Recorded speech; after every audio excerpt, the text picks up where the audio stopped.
Aquí seguimos, estamos trasladándoles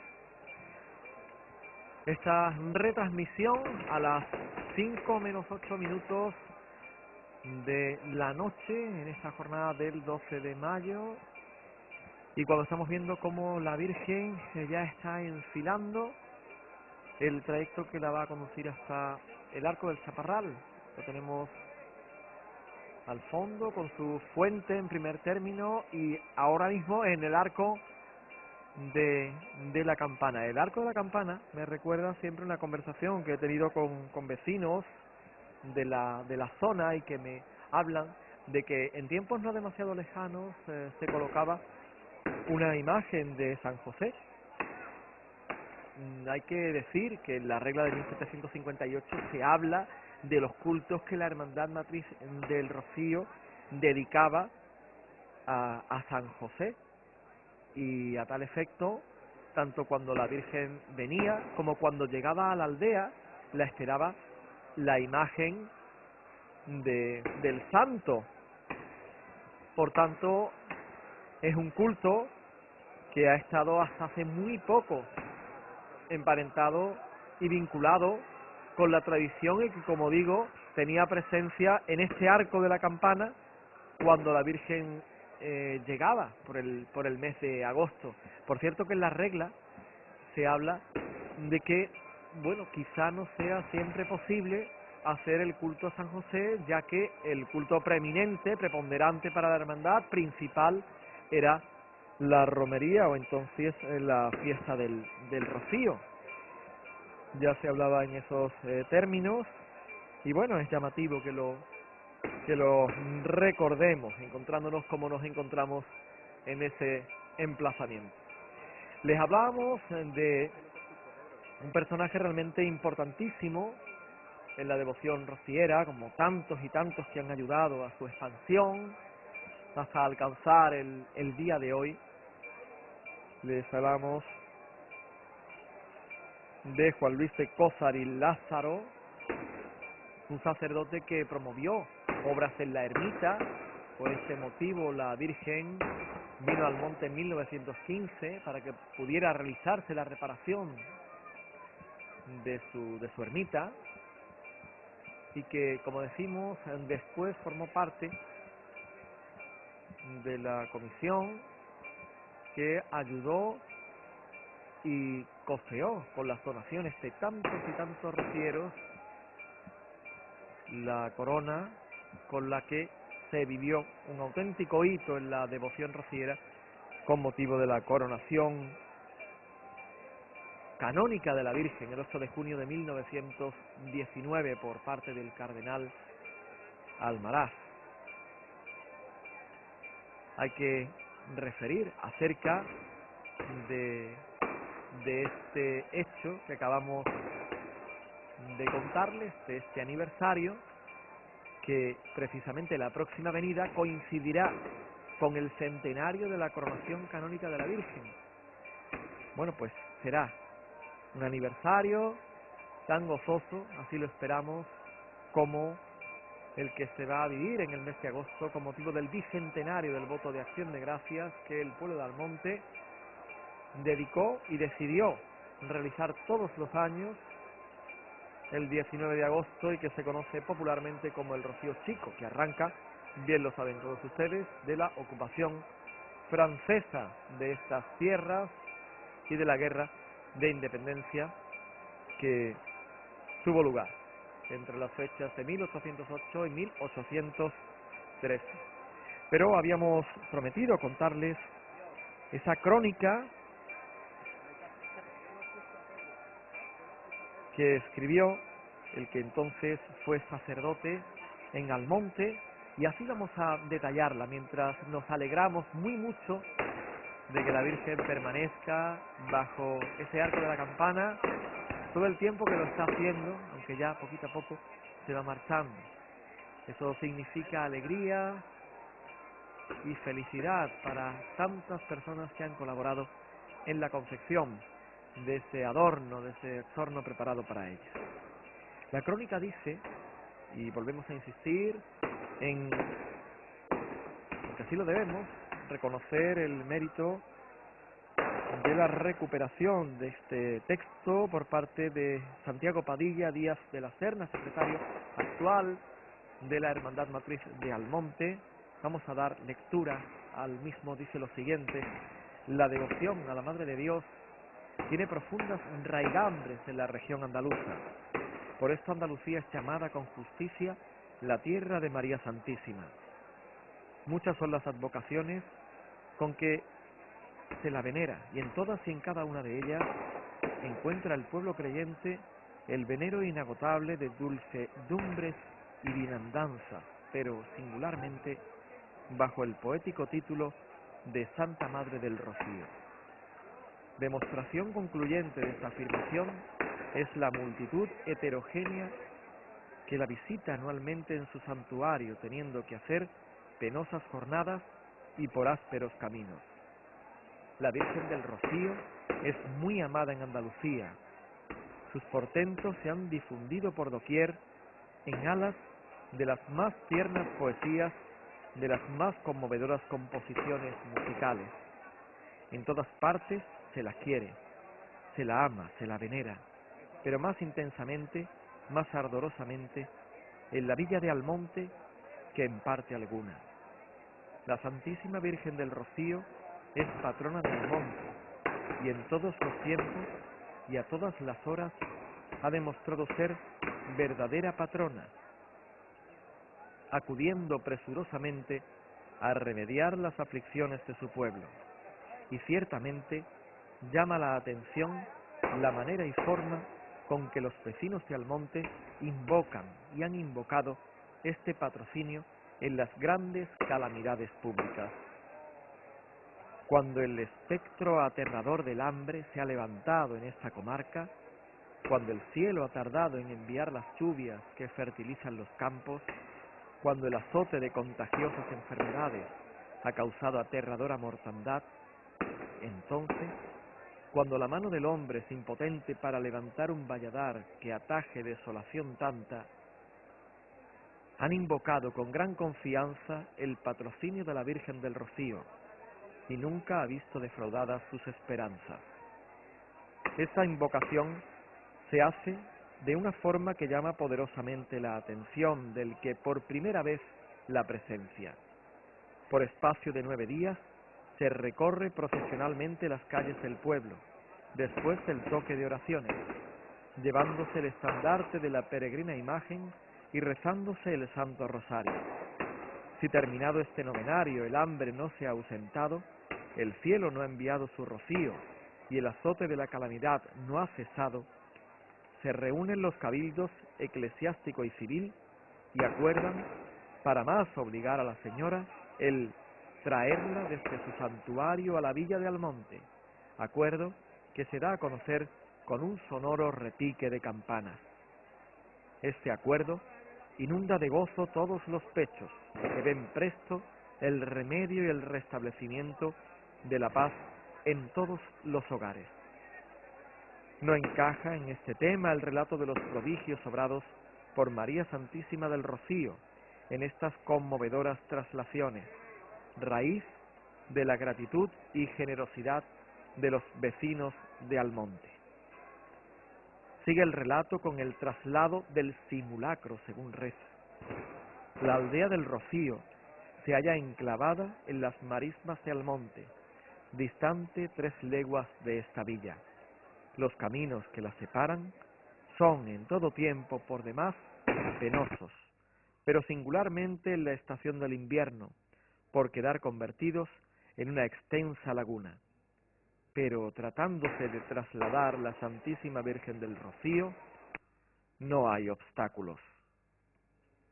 Llegado el día señalado por ambas autoridades, se reúnen ambos cabildos y, acompañados de una inmensa multitud, quienes montando fogosos caballos andaluces, quienes haciendo el recorrido a pie se dirigen al santuario, siendo despedidos con repique de campanas, con acordes de música, con el disparar de cohetes y con entusiastas aclamaciones.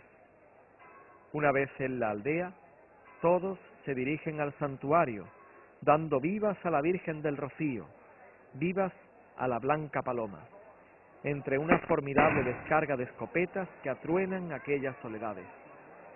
Es tradición obsequiar a los devotos que traen a hombros a la señora, y son tan numerosos que son incontables, con pan, queso, vino y todo en abundancia.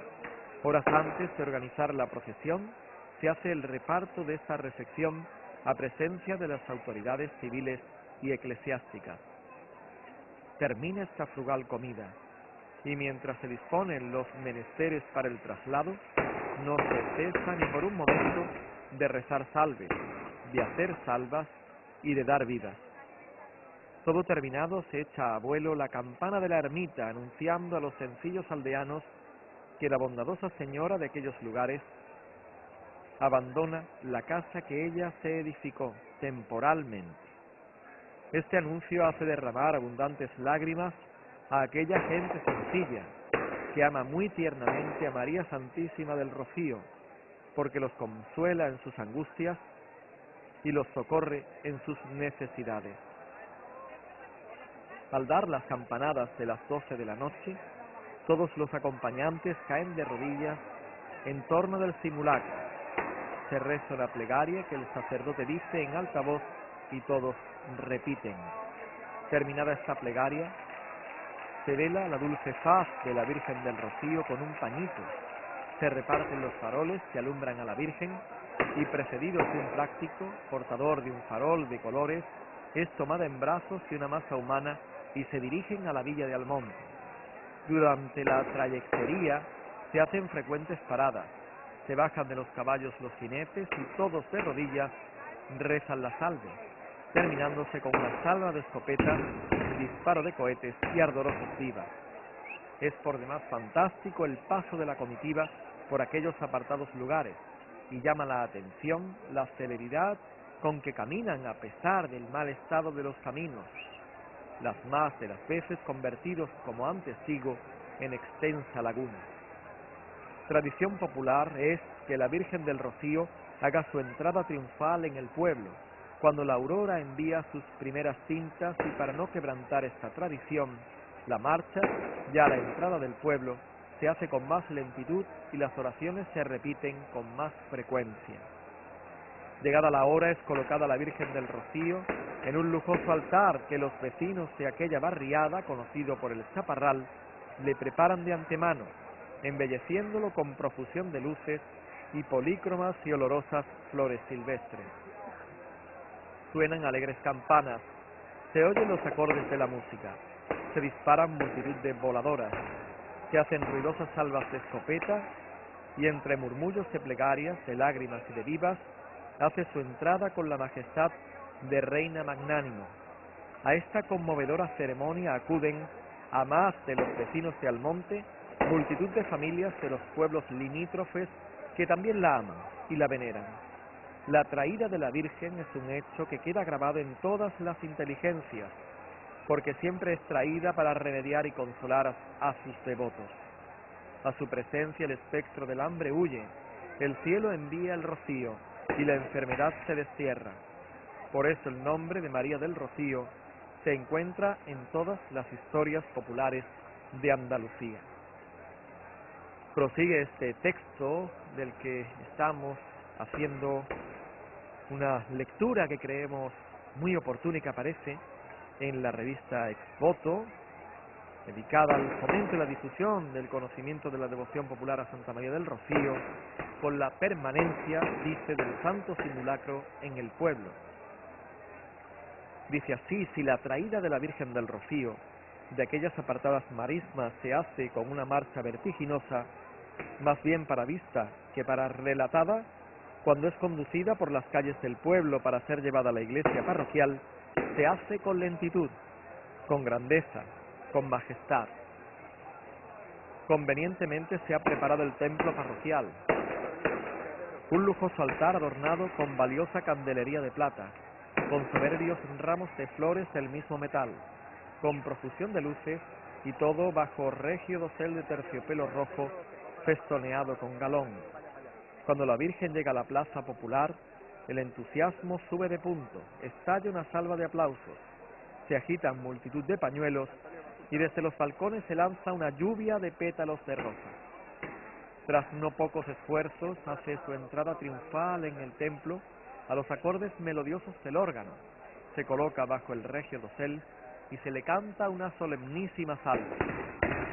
Durante su estancia, en todos los hogares no se habla más que de la Virgen del Rocío, y todos los vecinos, sin distinción de clases, le ofrendan presentes, que luego se subastan en pública licitación, adjudicándose al mejor postor.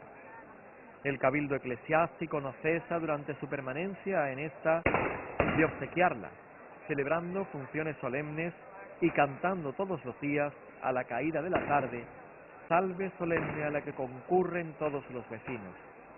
El pueblo testimonia su gratitud, no tan solo con los presentes antes mencionados, sino encendiendo multitud de velas en su honor, visitándola cotidianamente y asistiendo con más asiduidad a los actos de culto. Es por demás edificante el respeto y cariño que a María Santísima se le profesa, hasta el punto que cuando ya se avecinan los días en que se ha de retomar a su santuario, se refleja la tristeza en todos los semblantes. Finaliza este texto con el traslado del santo simulacro, que coincide con las imágenes que estamos viendo y por las que ahora, por cierto, hemos perdido la imagen de la Virgen. Así lo comenta, es tradición antiquísima y observada con fiel exactitud que aunque la Virgen haya remediado la difícil situación que abruma a sus devotos, permanezca entre ellos hasta la hermosísima fiesta en que nuestro adorable Redentor subió a los cielos. La estancia, pues, es más o menos duradera, según que su traída esté más o menos próxima a la referida solemnidad. Ahí la tenemos. Cuando se avecina su traslado, se le hace solemne novenario en que toman parte afamada música de capilla y los más celebrados cantantes de la región. El último del novenario se celebra solemnísima función matutina cantando las glorias de Nuestra Señora los más renombrados oradores. En la tarde del referido día recorre procesionalmente las calles del pueblo entre incesantes aclamaciones, habiendo sido con anterioridad los balcones adornados y alfombrado el pavimento con olorosas hierbas de tomillo, de romero y de cantueso. Por demás, tierna y conmovedora es esta procesión, porque es el adiós que la Virgen da a sus devotos. Cuando torna al templo parroquial, el entusiasmo es indescriptible, los corazones laten descompasadamente, por las mejillas ruedan las lágrimas, los labios murmuran plegarias, y todos los circundantes, con los brazos levantados, se despiden de María Santísima del Rocío. El antes mencionado día de la gloriosa Asunción de Nuestra Señora a los cielos, y a la hora del alba se canta solemnísima misa en acción de gracias, y sin dar tregua a que el celebrante termine las últimas oraciones, es tomada en hombros por una heterogénea multitud que la conduce a su santuario.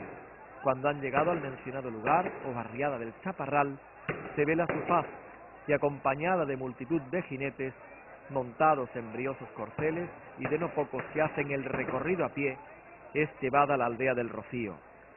Gran vacío deja la Virgen en todos los corazones, de todos los pechos brotan plegarias que revelan el amor que se le profesa. Cuando envueltos en los perfumes de la brisa llegan a los oídos de los que no han podido acompañarla los rumores de la salve, que todos al unísono exclaman en esta sentida ejaculatoria, legado de piadosas y pasadas generaciones. ¡Viva la Blanca Paloma! Es un texto realmente maravilloso, un hallazgo que así ha aportado la revista Ex Voto desde la Hermandad Matriz de Almonte al Rocío, a su conocimiento, a su historia e indudablemente a las imágenes que estamos viendo en la jornada de hoy. Y ciertamente pues acude como llamado por este texto un miembro de Junta de la Hermandad Matriz de Almonte, Manuel Galán Cruz, que además es historiador. Así que, bueno, pues cumple con todos los requisitos para seguir este diálogo a las 5 y 10 de la noche. Manuel, buenas noches. Buenas noches. Bueno, nos ha sorprendido dando lectura a este texto. Yo lo encontraba hoy, realmente pues me ha parecido muy interesante, porque hay algunos momentos del texto que parece estar reflejando lo que ha sucedido hoy mismo. Por ejemplo, un texto que además nos conecta, nos vincula con 9 meses de estancia de la Virgen del Rocío, su traslado, su estancia y su ida. Queremos daros la enhorabuena, antes que otra cosa, por su recuperación. Muchísimas gracias. Y la enhorabuena sin duda a todo el pueblo de Almonte por cómo están transcurriendo todos estos acontecimientos. Bueno, Manuel, la verdad es que una persona como tú, que a uno de estos perfiles que ya hemos presentado, pues nos da para mucho. Yo quisiera preguntar, en primer lugar y desde el punto de vista más personal, ¿cómo has vivido estos 9 meses de estancia de la Virgen? Hay importantísimas referencias, citas, hechos que caracterizan claramente, y yo creo que para la historia de la devoción rociera, este traslado de la Virgen. Pero ¿qué me aportarías al principio de nuestro diálogo acerca de qué puede suponer este traslado dentro de la historia del devenir del Rocío? Sin duda, la presencia de la Virgen en el pueblo de Almonte durante estos 9 meses, como siempre, es un momento de gozo para el pueblo y para todos los visitantes. En lo personal, pues bueno, ese gozo se ha llevado a cabo porque, bueno, el hombre es el hombre y su circunstancia, y bueno, dependiendo de la circunstancia personal de la vida de cada uno, así lo habrá podido vivir y llevar a cabo. Y en cuanto a la trascendencia de este traslado que estamos a punto de clausurar, por decirlo de algún modo, sin duda alguna se ha hecho historia, teniendo en cuenta que, coincidiendo con el traslado, no ha sido ese el motivo, sino coincidiendo con él, se ha celebrado también aquí, durante la estancia de la Virgen en Almonte, parte del año jubilar que nos concedió ya desde el Rocío pasado, pero que se abrió el 15 de agosto y permanecerá abierto hasta el día de su clausura el próximo 8 de septiembre, del primer año jubilar concedido por la Iglesia Católica, en este caso por el Papa Benedicto XVI, que ha sido el primer año jubilar en la dilatada historia devocional a la Virgen María con el nombre de Rocío. Lo cierto es que, bueno, se van concatenando realmente sentido, así lo aporta la Iglesia, como digo, citas, hechos. Al principio recordábamos a Beato II,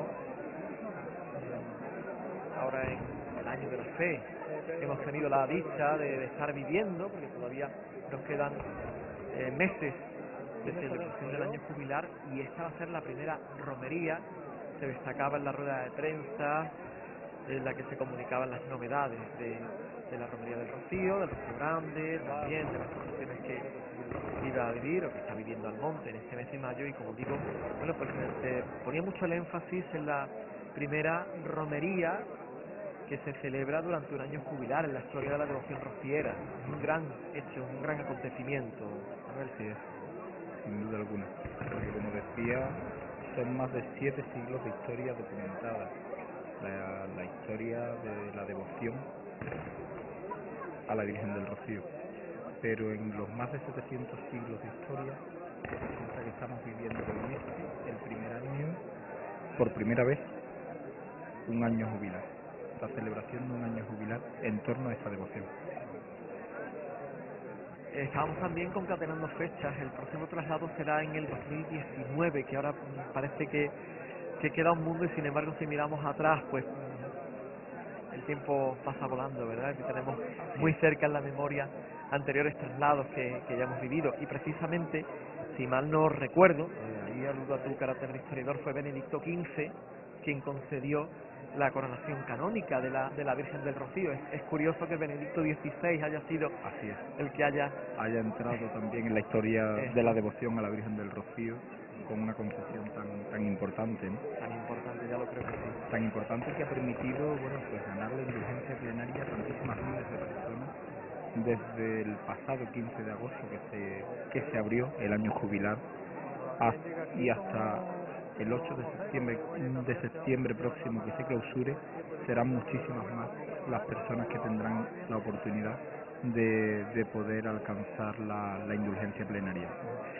Manuel, me gustaría que explicáramos en mayor medida, hay por supuesto muchísimas personas que conocen exactamente qué significa un año jubilar, pero nunca está de más porque estamos desde luego diciendo que es un hito en la historia de la devoción. Tenemos siempre la referencia de Santiago de Compostela, pero bueno, al margen de Santiago pues hay años jugulares que se quedan de manera puntual por distintas celebraciones. Es el caso, por ejemplo, creo que el de que nos toca, los hay con carácter periódico y sobre todo yo quisiera que entráramos en un apartado incluso religioso para que comunicáramos qué es lo que supone el año jubilar para un cristiano. Pues ni más ni menos que la posibilidad de alcanzar la indulgencia plenaria, que no es otra cosa que borrar toda huella del pecado.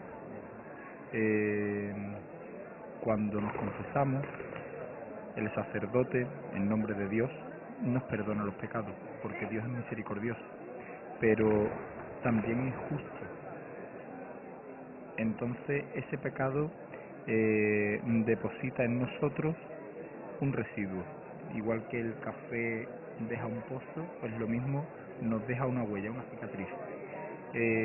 Con la indulgencia plenaria lo que hacemos es que borramos esa cicatriz, como si, permítaseme la expresión, si hiciéramos una especie de cirugía estética, de manera que esa cicatriz que resultaría después de una herida, que es la herida del pecado, de esa ruptura con Dios, del hombre con Dios, pues desapareciera. Para alcanzarla, bueno, son varios los requisitos.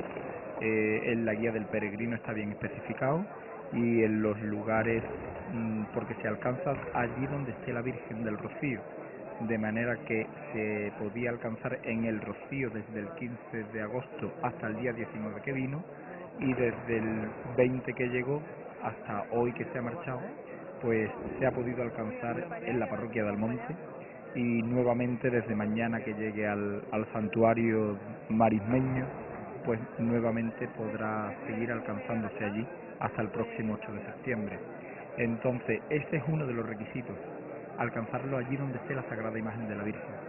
Y en estos lugares de oración, tanto en la parroquia de Almonte como en el santuario del Rocío, se está señalizado y bien reseñado todo el proceso. Se exige que se lleve a cabo la confesión, y además nos da la posibilidad de que esta se pueda celebrar desde 15 días antes hasta 15 días después.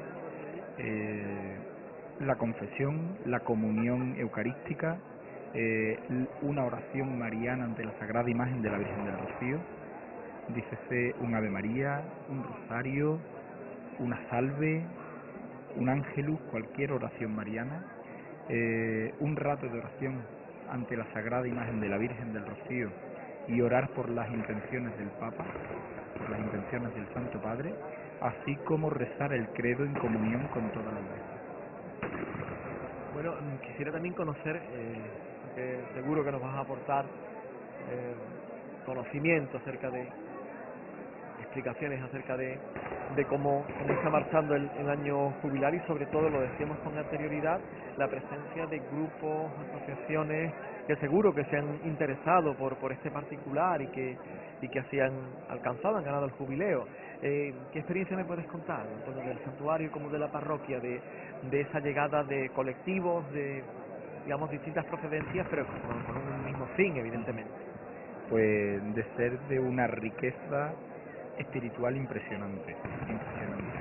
por la parroquia, así como por el santuario, han pasado un grupo de lo más heterogéneo, desde colegios, monjas, centros de mayores, asociaciones de amas de casa, así lo que grosso modo se me va viniendo a la cabeza, pero de lo más heterogéneo y por tanto de lo más enriquecedor porque pone de manifiesto que la devoción a la Virgen del Rocío llega a todas las capas de la sociedad. Entiendo. Bueno, de nuevo hemos recuperado la imagen de la Virgen. Estamos con... Es que se me pone uno un poco el nudo en la garganta, la última cámara que tenemos. La última cámara que tenemos todavía no la estamos viendo pues desde lejos, ¿verdad? Porque tenemos el arco todavía al fondo.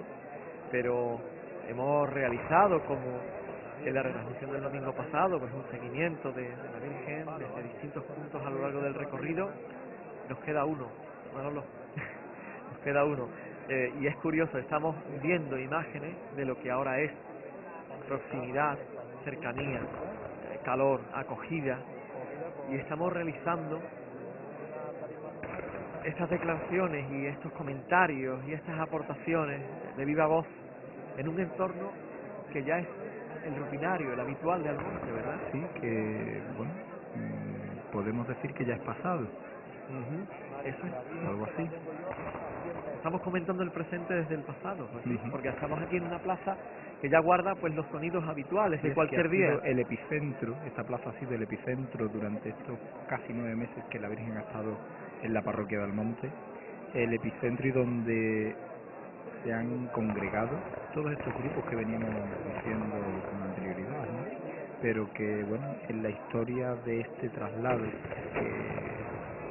que como apuntaba antes, estamos ya a punto de clausurar, por decirlo de algún modo, resulta que, bueno, esto ya es pasar páginas. Pues sí, y se dice con ese nudo en la garganta, y también se dice con esa sucesión de grandes hechos que se van a vivir en Almonte irremediablemente, y además, bueno, pues también para gozo, porque disfrutamos y en la compañía de la Virgen pues desde luego siempre obtenemos pues esa alegría, ¿verdad?, que ella nos aporta.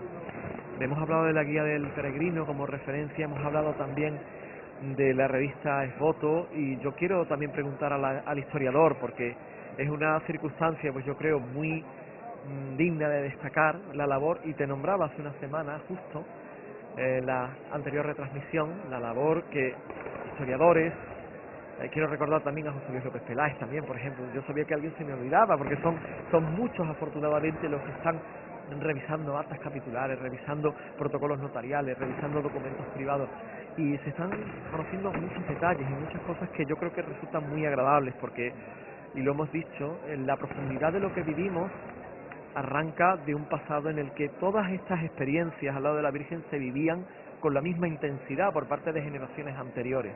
Eso afortunadamente ha quedado reflejado, y a mí particularmente me encanta encontrar pues esa documentación que de algún modo también me sirve para ahondar más en el conocimiento y en ratificarnos en la grandeza de estos sentimientos que todos compartimos. Manuel, yo quisiera preguntarte pues acerca de ese afán investigador, y si me quieres contar algo de, bueno, temas en los que estés, algún dato, alguna aportación, pues desde luego te lo agradezco mucho, y seguro que te lo van a agradecer muchísimos rocieros que nos están escuchando en todas partes del mundo. Dinos un poco, ¿qué estás investigando? Bueno, sabes que desde hace varios años estoy haciendo la tesis doctoral sobre el Rocío desde el punto de vista artístico, puesto que mi licenciatura es la de Historia del Arte, precisamente. Entonces, estoy ahora mismo, me encuentro cerrando la tesis para presentarla, Dios mediante, en el presente curso. Y bueno, esta misma mañana, precisamente, estaba haciendo in situ en el santuario el estudio iconográfico del paso procesional de la Santísima Virgen del Rocío.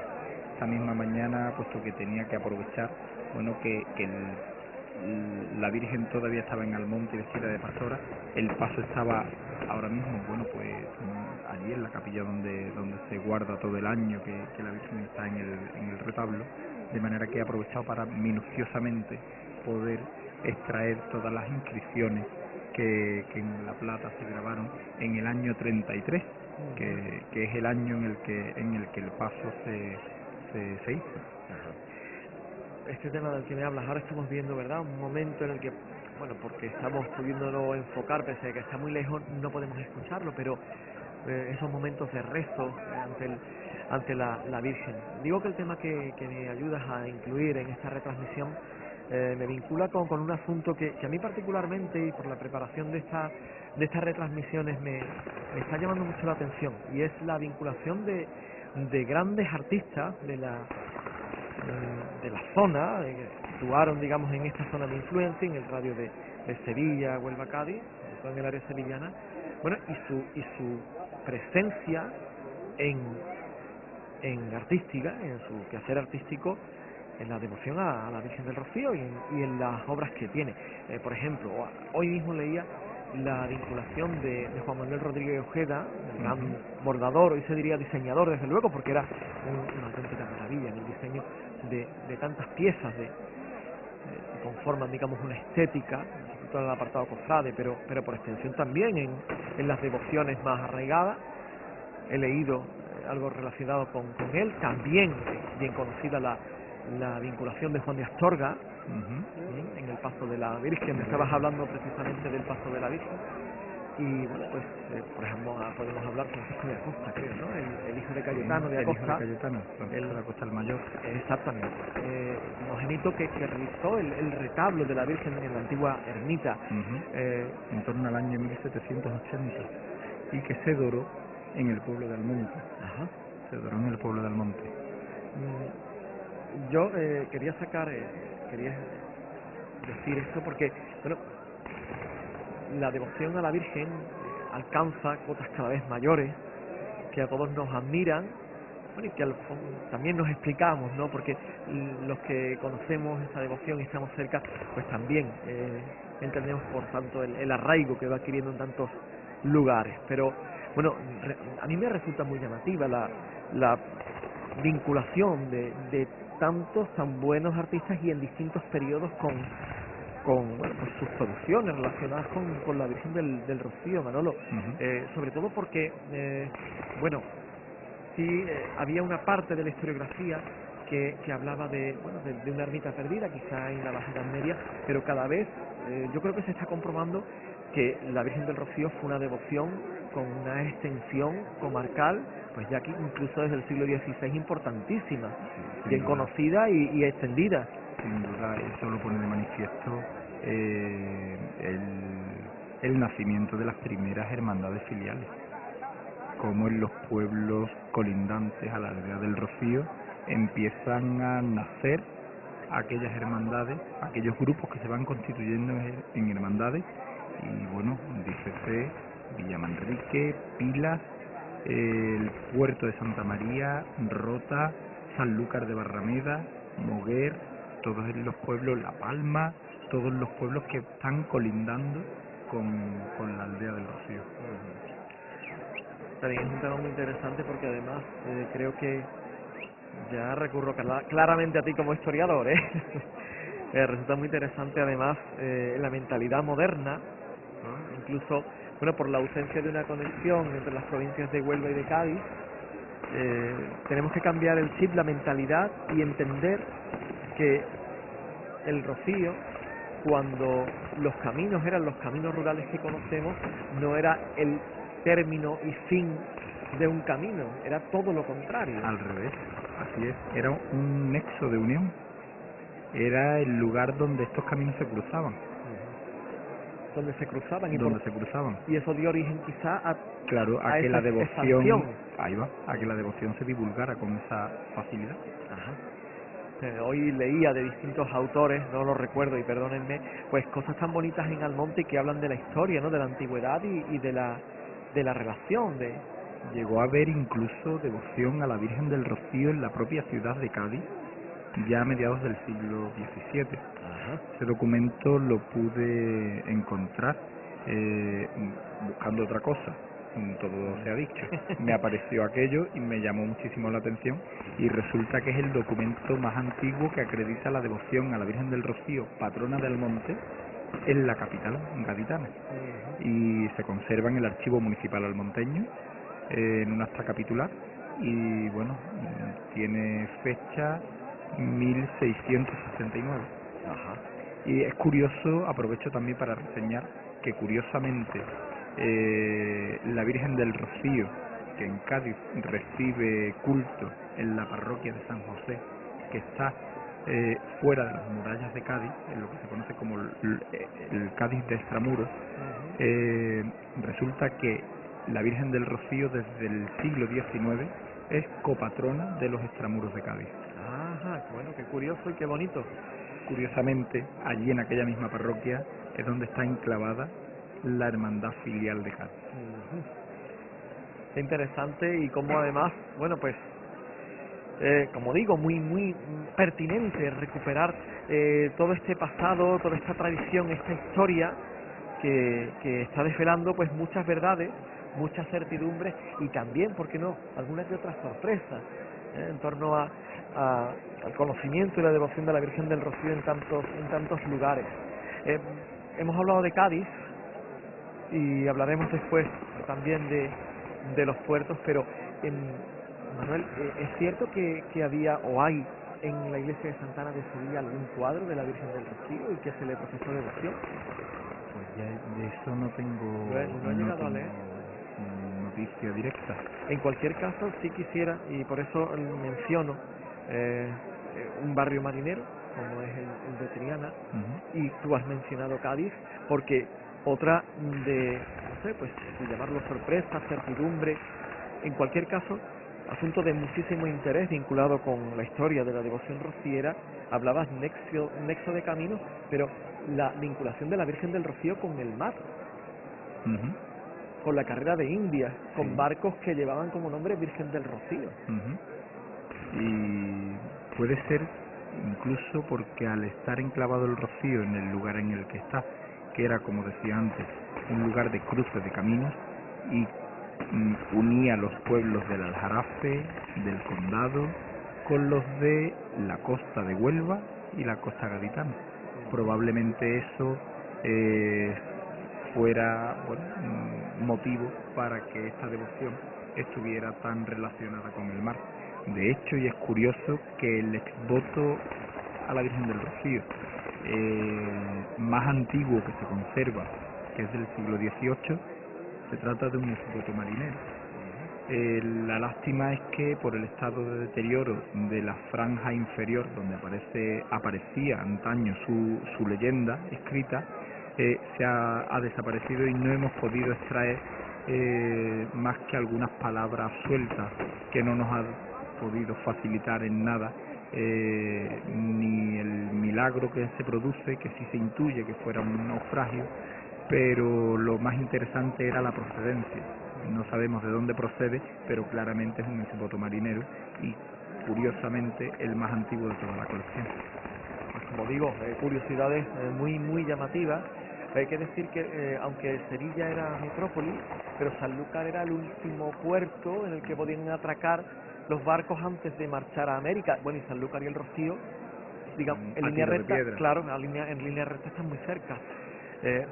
Recordaba hoy, y como digo, de distintos autores, pues incluso los caminos de Almonte, ¿no?, que contienen referencias a esa carrera de Indias, o al menos a ese trasiego, ¿no? Leía precisamente que el Camino de los Serranos aludía a cómo desde la Sierra de Huelva se traían las mercancías para llevarla a los puertos, por eso se llama el Camino de los Serranos. E incluso el Camino de los Puertos es una evidencia, claro. El arroyo del Indio también existe, lo tenemos aquí a la zona del pueblo.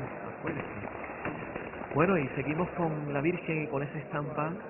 Cuando leíamos el texto de Juan Luis de Cózar y Lázaro, les hablábamos de esa masa agolpada en torno a la Virgen, y también hemos hablado a lo largo de la noche, Manolo Galán, historiador y miembro de la Junta de Gobierno de la Hermandad Matriz de Almonte, con quien estamos dialogando pues a las 6 menos 25 minutos, como digo, estábamos hablando pues de las esencias, de cómo, bueno, pues cambian algunos signos externos, estamos viendo, lo decíamos, ¿no? Teléfonos móviles, maneras en el fondo de querer dejar congelado el tiempo. Pero la esencia, la compañía, el seguimiento, la masa al lado de la Virgen, todo eso se conserva. Al monte, al pueblo de Almonte y a los almonteños se nos tacha de muchísimas cosas. Evidentemente lo que suele salir, lo más conocido, que somos muy brutos. Pero sí es verdad que a Almonte hay que reconocerle una cosa importantísima, que Almonte ha sabido conservar sus devociones como pocos pueblos lo han sabido hacer, pero conservándolas sin poner impedimento a compartirlas con el resto de los pueblos.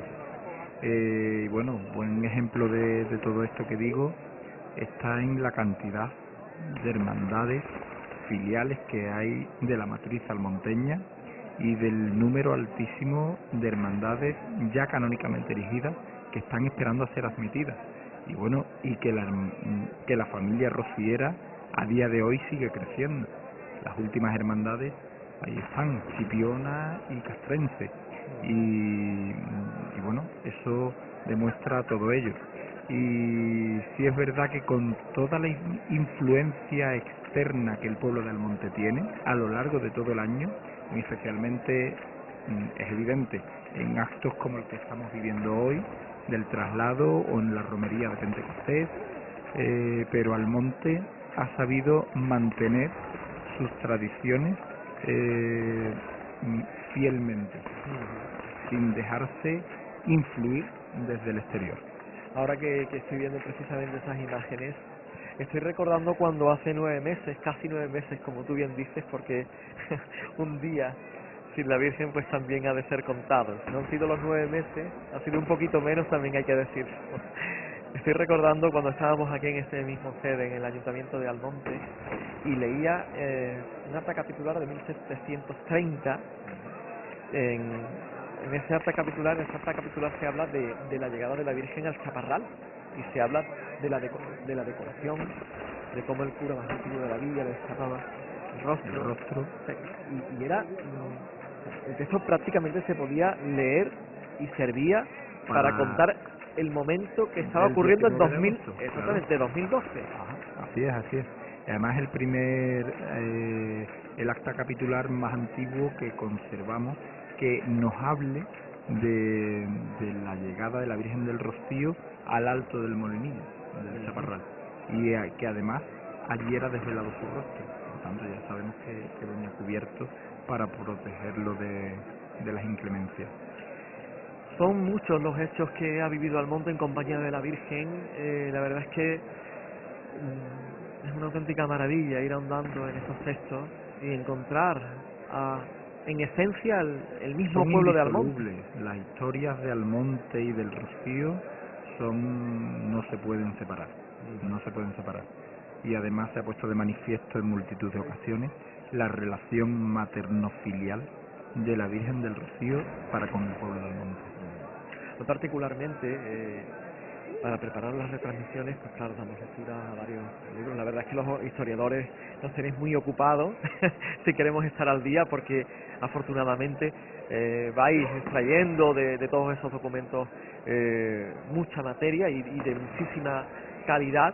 Se pueden realizar, pues desde luego, o al menos se tiene la oportunidad. Otra cosa es la posibilidad de cada uno, ¿no? Pero que se puede desde luego entresacar muchos temas de muchísimo interés hoy día. Es una labor muy meritoria la que estáis realizando, pero todo esto se conjuga con el presente, Manolo, y con el futuro también de la devoción rociera. Hay importantísimos retos en el presente y en el futuro. Sin duda, pero bueno, trabajamos con la tranquilidad y la confianza que nos da el saber que quien va adelante es la Virgen misma. Si uno tuviera que contar con las fuerzas propias del ser humano, sabemos que no somos capaces. Teniendo confianza y alto convencimiento de que es ella la que va adelante, porque nos lo demuestra día a día, pues adelante. Pues sí, todo se soluciona de la mejor manera, sin duda. Bueno, y además también hay que decir que en esta tarea también os exigimos a los historiadores y por supuesto a las personas que estáis cerca, ¿no?, del conocimiento y de la difusión de esta devoción. Precisamente hace una semana buscábamos los periodistas, estábamos buscando información acerca de la procesión extraordinaria del Rocío, y desde la denominación popular, como se conoce en Almonte, se dice, bueno, la función de iglesia, que tiene su porqué porque, bueno, según he leído, durante todo el siglo XX, al menos tú me corregirás, bueno, pues la función era por la mañana y la procesión por la tarde, y eso explicaba, digamos, esa jornada, digamos, en la que, bueno, pues era la procesión de la función, así al menos lo entiendo yo. Pero bueno, es que, como digo, algo que va aprendiendo uno, pues según va leyendo lo que vais entresacando de tantos documentos, es que todo lo que uno ve viene de muy atrás. Sí, sin duda. Y por otra parte, el Rocío es una devoción viva. Acabo de decir que la familia rociera sigue creciendo y bueno, hay 2 nuevas hermandades filiales y eso lo demuestra, ¿no? Y como devoción viva, que es a lo que yo iba, como devoción viva, esto se mantiene así, con esa viveza, porque el Rocío tiene la capacidad, la ha tenido siempre, de irse amoldando a las necesidades de cada momento. La función era por la mañana y después salía la Virgen, hasta que se pasa por la tarde y la Virgen sale en la mañana del día siguiente. Igual se me ocurre que en Pentecostés, la celebración del pontifical, de la misa de Pentecostés, evidentemente esa misa no se ha celebrado siempre en el Real, se celebraba en el santuario, en la ermita que hubo hasta el año 1963, que se construye el santuario actual, después en el santuario que hay ahora mismo, y hasta que se saca al exterior para que todo el que quiera asistir a misa quepa, tenga cabida. ¿Por qué? Pues porque si estamos dentro de un recinto acotado, evidentemente habrá quien no pueda caber. En el momento en que estamos en el exterior, que el espacio no está mucho más libre, ahí sí hay mucho mayor cabida. Y todo esto es para, bueno, explicar que el Rocío ha tenido siempre esa capacidad y aún hoy lo sigue haciendo, que nos vamos amoldando a la necesidad de cada momento. Pues sí, y como te digo, se van sumando actos, y cuando miramos hacia atrás, pues por ejemplo vamos encontrando más tesoros devocionales de Almonte. Un hecho que yo quiero que expliques, creo que te va a gustar que te pregunte esto, es el rosario, la presencia del rosario en el Rocío, y que procede de la devoción al rosario en Almonte. El rosario se rezaba todos los días en Almonte. Además una devoción una oración muy extendida. Almonte claramente es un pueblo mariano, y ciertamente la oración mariana por excelencia es la del rosario. Y sí es verdad que el papel del rosario durante la romería es altamente significativo, teniendo en cuenta que de 3 días de romería, este año 4, por la presentación que comienza el viernes, hay 2 en los que se celebran rosarios públicos, amén de los rosarios que cada hermandad celebra a título de hermandad, en sus casas de hermandad. Comprendo. Bueno, según llegué a conocer, según me explicó una vez un historiador, el rosario del Rocío, tú me lo confirmas o no, procede de que, bueno, siempre se rezaba el rosario en Almonte, y claro, los almonteños durante el Rocío lo rezaban allí. Se extrapolaban. Y llegó un momento en que, bueno, se dejó de rezar aquí, salvo evidentemente los cultos de la aurora, etcétera, pero bueno, que también no dejan de ser una manifestación, sin duda, de todo el pueblo lo conserva. Almonte ha tenido esa capacidad aún de poderlo rezar cada domingo de octubre. Unido ya esa devoción al rosario con la devoción a la Virgen, quedaron los rosarios del Rocío, de la romería. Sí, al igual que aquí en Almonte, los rosarios de la Aurora son presididos siempre por el sin pecado de la hermandad matriz. Pues estamos en este momento, la verdad es que disfrutando mucho de la conversación con Manuel Galán, miembro de Junta de Gobierno de la Hermandad Matriz. Estamos en Canal Doñana, en Onda Doñana Radio. Bueno, realmente con muchísimas emisoras de la red de cable que están siguiendo esta retransmisión. Agradecemos mucho esta difusión que están realizando y también, por supuesto, por internet para todo el mundo. Recibimos mensajes de los 5 continentes y estamos contentísimos además de estar realizando esta función, porque sabemos que estamos haciendo un gran bien a muchas personas que se están sintiendo ahí, en el Chaparral, al lado de la Virgen del Rocío, de la patrona de Almonte. Así es. Sí, es verdad que estáis haciendo una gran labor y hay muchísima gente que por los motivos que sean no pueden estar aquí, aunque su corazón sí lo esté. Y bueno, gracias al trabajo que estáis llevando a cabo, así tienen la posibilidad de sentirse mucho más cerca. Bueno, pues vamos a hacer una pausa para la publicidad y la palabra disfrutar tiene ese acento, ese ápice de melancolía, porque estamos, como bien argumentaba nuestro contertulio en esta parte de la noche, estamos hablando de un presente que se empieza a parecer mucho al pasado. Así que vamos a seguir haciéndolo en unos minutos, en esta retransmisión que les ofrece Doñana Comunicación, pues a través de Onda Doñana, no lo podemos olvidar tampoco, y por supuesto de Canal Doñana, para todos ustedes que están incorporados a esta señal, las 6 menos 12 minutos, todavía noche, pero ya se barrunta la madrugada.